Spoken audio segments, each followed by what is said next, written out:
中医个将中剧团伫家己溪口用地方创新计划，推动布袋戏文化。今仔日展现成果。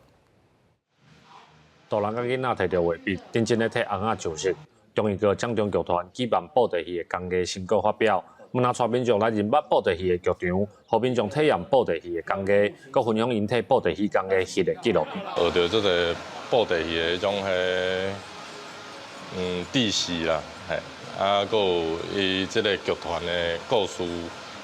嘛讲互会当好好了解一下安尼。阮其实希望讲增加这安尼会当互亲子，譬如讲大人带囡仔会当来耍，然后除了看以外呢，家己嘛会当动手做，安尼较会当对咱这个物件会当有加一寡熟悉安尼。中医个将中剧团为2019年进驻家己溪口了后，配合乡公所来推出布袋戏文化的产业化。今年用影像的方式，替翁仔雕刻翁仔衫甲戏台手的布景来做记录。接来要开始规划相关的课程，培养布袋戏工艺的人才。咱嘛是希望政府这地咱政府这方面会当帮咱去推广，因为咱个人的力量，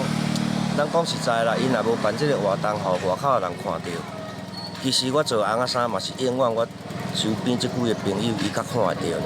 我嘛希望讲会当吸引少年人来咱溪口，来溪口做传承，然后法度